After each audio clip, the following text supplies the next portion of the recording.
y queremos empezar preguntándole su pensamiento, su opinión al ver un cambio de gobierno en Ecuador y la posesión del presidente Guillermo Lasso. Saludos muy cordiales, el Ecuador le escucha Leopoldo López al aire. Sí, muy buenos días. Muy buenos días. Sí, Leopoldo muy buenos López, días, muy buenos aire. días. Buenos días, Gonzalo. Buenos días a ti, a toda tu audiencia, a todas las hermanas y hermanos ecuatorianos, a los venezolanos que nos escuchan. Muchísimas gracias por esta oportunidad. Me preguntaba la opinión sobre el cambio de gobierno en el Ecuador. Yo creo que es un paso muy importante, en un momento muy delicado para toda la región y el mundo, afectados por la pandemia y la región particularmente. A pesar de tener el 10% de la población en América Latina y el 30% de los casos a nivel mundial, y eso ha afectado económicamente, y va a requerir gobiernos que puedan dedicarse y focalizarse al bienestar del pueblo, a atender la pandemia, a garantizar la estabilidad y el crecimiento de la economía, a generar empleo, y estoy seguro que el presidente Guillermo Lasso va a ir en esa orientación, además con un espíritu de amplitud, de inclusión, como se necesita construir no solo en el Ecuador, sino en toda América Latina. Esto es muy importante, realmente un cambio de gobierno, por supuesto en una línea de continuidad democrática. Hay que decir que la transición ha sido ordenada en el Ecuador y también esta es una oportunidad para que líderes de distintos países del mundo mantengan, en el caso de los jefes de Estado, reuniones bilaterales y en el caso de los líderes políticos como Leopoldo López, una serie de citas y reuniones. ¿Cómo piensa aprovechar esta vía en el Ecuador usted con motivo del cambio de gobierno en el país para dialogar sobre la situación de Venezuela, del contexto latinoamericano, con otros líderes políticos de la región, del mundo y del Ecuador? Por favor, economista López. Sí, sin duda, como dice Gonzalo, es una oportunidad para poder intercambiar impresiones sobre lo que está ocurriendo en Venezuela y en América Latina. Con respecto a Venezuela, dos comentarios muy concretos. Lo primero es recordar a todos que la tragedia en Venezuela es principalmente una tragedia humanitaria. Es un país en sufrimiento, un país con hambre, un país sin agua, sin luz, por supuesto sin vacuna, en donde la vacuna que llega la trafica la propia dictadura y la vende a $400 la vacuna, en un país en donde el salario mínimo está en $3 al mes. Ese es el primer mensaje que nosotros queremos reiterar, y eso es lo que ha sido la causa de la migración venezolana, que es la más grande que se ha registrado en el continente americano en su historia, y tiene como origen una dictadura, un modelo político. Y por eso nosotros el segundo mensaje es insistir en que necesitamos el apoyo internacional para promover unas elecciones libres, justas y verificables. El día lunes se va a celebrar en el Ecuador un traspaso de poder y se hace luego de unas elecciones en las que los ecuatorianos pudieron votar libremente.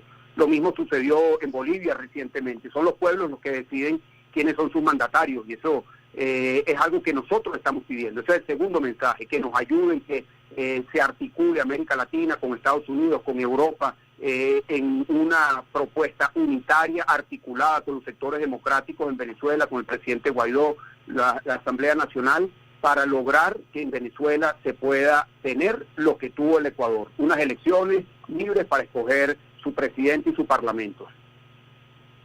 ¿Cuáles han sido las circunstancias que han impedido que en Venezuela funcione con absoluto éxito? Por ejemplo, la mesa de oposición. Ustedes fueron un grupo de precandidatos presidenciales numeroso, se juntaron, por ejemplo, en torno a Capriles, había otros precandidatos, usted mismo, en fin, pero lo que sucedió es que cuando el declive de las últimas horas de vida de Hugo Chávez, surgió este candidato Nicolás Maduro, de la propia entraña del gobierno chavista, y está en el poder y no se mueve, así como no se movió durante tantos años Chávez, tampoco se mueve, pese a que hubo movimientos políticos en la Asamblea Constituyente que funcionó paralelamente a la Asamblea Nacional, y pese a la nominación de Juan Guaidó, que de algún modo puede ser un intento fallido por estar en el poder. Muchos le atribuyen legitimidad, el gobierno del Ecuador de hecho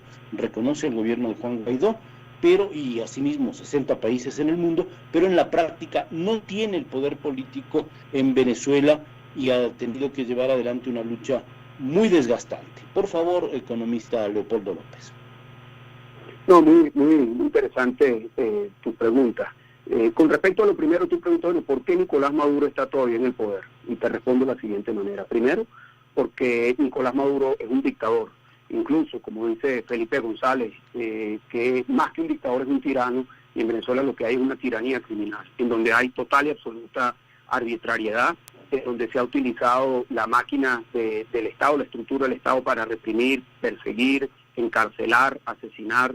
Yo mismo te puedo dar testimonio. Estuve 7 años privado de libertad, estuve 4 años en una cárcel militar, luego mi casa la convirtieron en una cárcel con mis hijos, mi esposa, y luego finalmente, como decía, estuve también en la Embajada de España.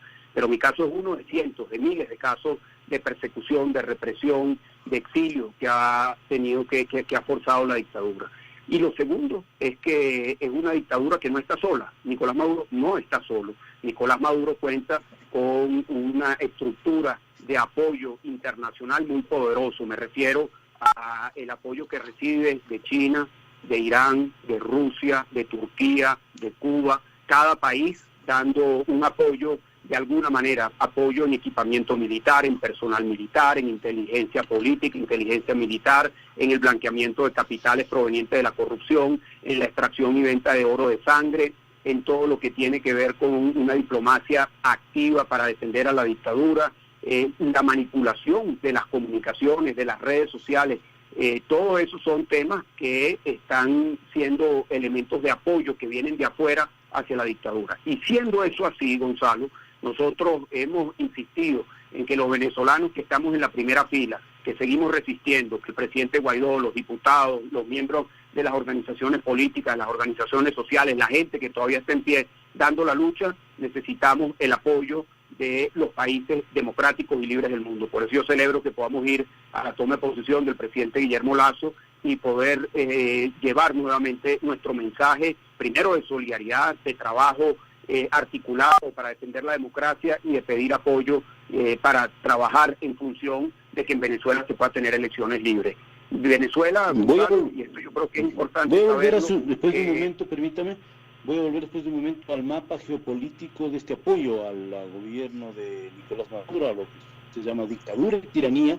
Voy a volver en un segundo, pero quiero que le explique al país, porque muchos ecuatorianos conocen naturalmente la tragedia de la persecución política de Leopoldo López. Vimos las imágenes en las calles, en las manifestaciones populares. Sabemos y valoramos también el esfuerzo de su señora Lilian Tintori, mientras usted estuvo en la cárcel. Fue una activista importante para cantar al mundo la necesidad de su libertad. Luego el paso a su casa, el aislamiento, el asilo en la embajada de España en Madrid, y ahora entiendo su vida en Madrid. Descríbale un poco a los ecuatorianos qué significa estar perseguido por un gobierno duro, violento, que tiene a su pueblo sumido en el hambre y que impide que la acción política sea libre y el debate de las ideas sea sano y diverso, como debe ser en una democracia. Por favor, economista López.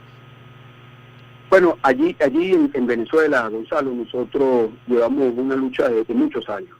Y durante muchos años nosotros alertábamos lo que estaba ocurriendo en el país. Y como me preguntas en primera persona, te respondo de lo que ha sido mi experiencia, pero hay muchos ejemplos de esto. En el año 2008, yo era alcalde de Caracas, de un municipio en Caracas llamado Chacao, y me había presentado para las elecciones, para el cargo de alcalde metropolitano de toda la ciudad de Caracas. Tenía un apoyo muy elevado, era bastante claro que íbamos a ganar esa elección, y la dictadura me inhabilitó, y no pude presentarme como candidato. Y en ese momento yo salí, llevé mi caso a la Corte Interamericana de Derechos Humanos, que tiene sede en Costa Rica, y fui a varios países de América Latina, y a varios países de Europa, Estados Unidos, y alertaba sobre lo que estaba ocurriendo en Venezuela con respecto a la persecución política, y decía claramente, mire, mi caso es simplemente un ejemplo de lo que viene. Aquí viene un proceso gradual, pero sistemático y sin parar, para ir cerrando todos los espacios de la participación política.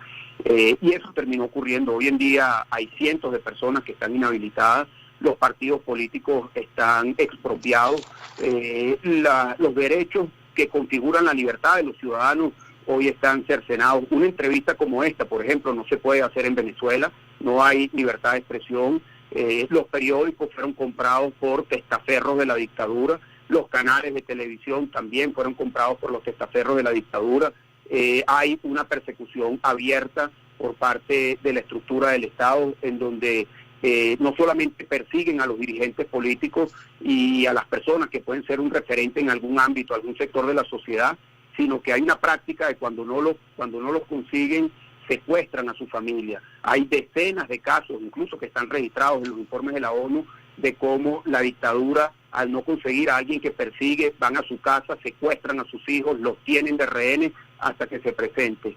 Hay cientos de personas hoy en las cárceles, varias personas desaparecidas que todavía por meses y en algunos casos por años se ha pedido fe de vida y la dictadura no ha dado fe de vida.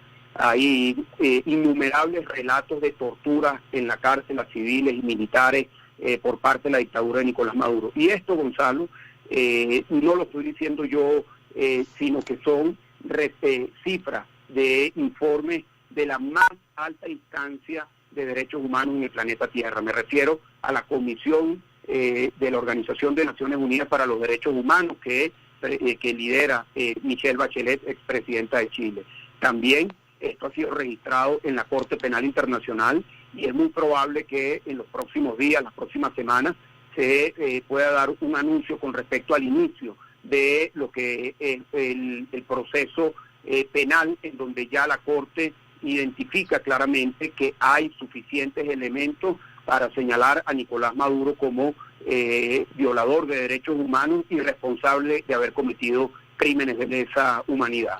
Venezuela hoy es un país en donde todos están perseguidos y yo invitaría a los hermanos y hermanas ecuatorianos que hablen con muchos venezolanos que están allí en su país, que son gente buena, se los digo de corazón, gente trabajadora, gente innovadora, gente emprendedora. Somos un pueblo que estamos pasando por un momento muy difícil. Los venezolanos que estamos allá, Gonzalo, o que están allá porque han sido forzados.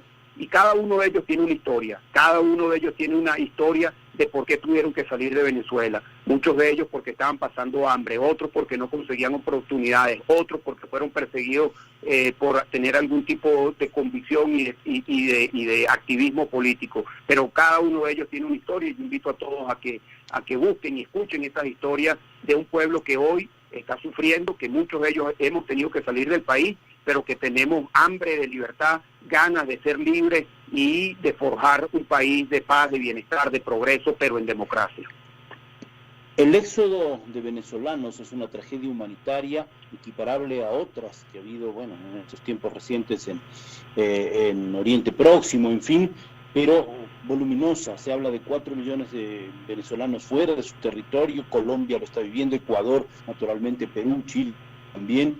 Es cierto, los venezolanos llegan al Ecuador, unos consiguen trabajo, otros también son discriminados y se ha generado un sentimiento de xenofobia en un país donde hay falta de trabajo. Muchos ven como una amenaza el que otros hermanos venezolanos ocupen sus plazas de trabajo. Esto es un problema objetivo y real. Esta sería una de las preguntas finales. Quiero volver después a la geopolítica mundial y a la continental, pero su expresión sobre esto que le está pasando a los venezolanos en el Ecuador en este momento, este sentimiento de que a lo mejor es una amenaza para mi falta de necesidades, agudizado también este tema en la pandemia. Economista López. Bueno, es muy difícil, Gonzalo, la situación de miles de personas, cientos de miles, millones de venezolanos que han tenido que salir, y nosotros entendemos claramente lo difícil que es para países que vean tantas personas llegando a su país. Nosotros como país en los años 70, 80, fuimos un país receptor de decenas de miles de personas que venían de Ecuador, de Perú, de Colombia, y fueron integrados en lo que hoy es Venezuela. Hoy esos ecuatorianos que desde hace años viven en Venezuela son parte de nuestra identidad, de nuestra vida. Y nosotros, por supuesto, lo que esperamos es que los venezolanos que están en el Ecuador se puedan integrar, y se puedan integrar sin desplazar a nadie, sin desplazar a ningún ecuatoriano, sin quitarle el trabajo a nadie. Y por eso creo que la clave, y creo que el presidente Guillermo Lasso lo tiene muy claro, está en buscar el crecimiento de la economía. el crecimiento de la economía que genera empleo para todos, oportunidades para todos. Hay un gran desafío, pero yo estoy seguro que con una visión clara, que ponga como prioridad no solo el crecimiento económico, sino la creación de oportunidades para todos, la creación de empleo, que es la clave en estos momentos. Para poder combatir la desigualdad y la pobreza, la clave está en generar oportunidades de empleo, por no solamente razones económicas, sino por razones de dignidad. Y en este caso que me preguntas, por razones de integración de personas que son trabajadoras, emprendedoras.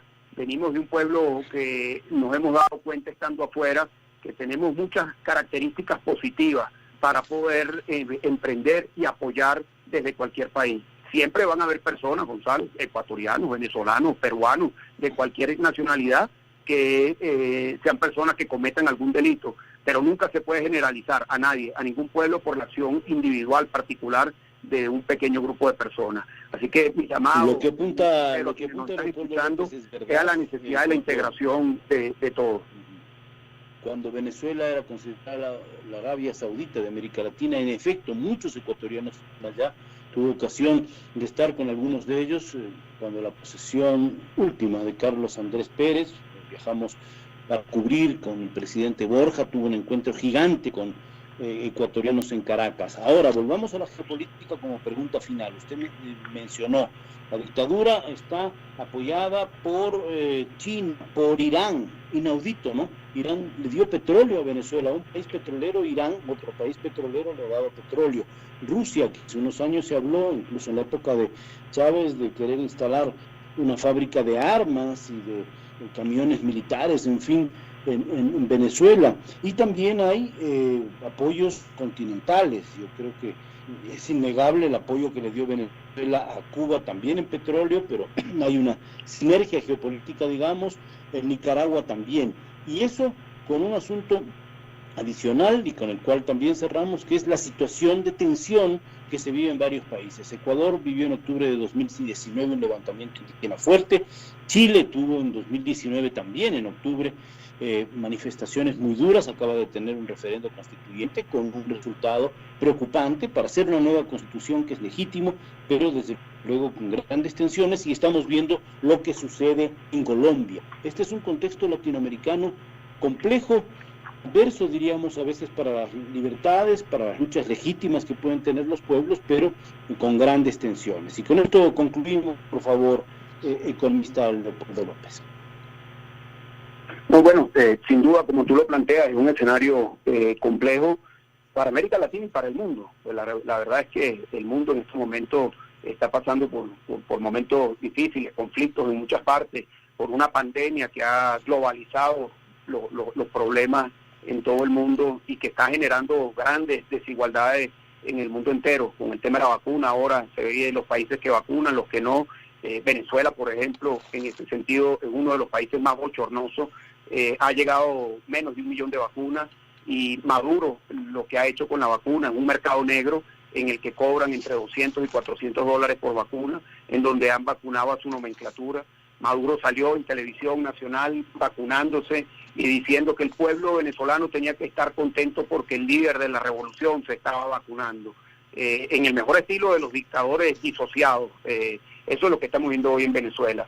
Pero te hago este planteamiento porque hay una serie de retos comunes que hay que enfrentar, y yo creo que hay que buscar que América Latina pueda asumir la bandera de defender la democracia. A mí en lo personal me preocupa mucho, y es uno de los temas que hemos hablado, de cómo hay procesos que están buscando socavar las democracias desde adentro, de debilitarlas, de quebrar el Estado de Derecho y de generar ambientes favorables hacia los autoritarismos. Eso lo hemos vivido nosotros en Venezuela.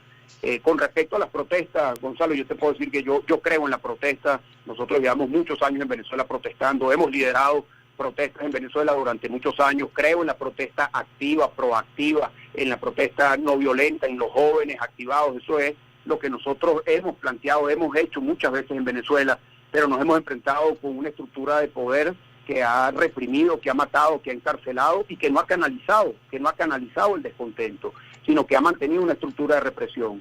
Yo creo que el desafío en países como Colombia, Chile lo hizo de manera institucional a través de una constituyente. Incluso creo que en Ecuador es muy importante que se puedan canalizar todas estas inquietudes, necesidades, temas que están allí de una agenda social que hay que plantearse, que tiene que ver con la creación de oportunidades, las desigualdades, y que hay que buscar encauzar todo ese malestar que existe en todos nuestros países hacia la solución en donde se puedan hacer planteamientos incluyentes, pero dentro de la democracia.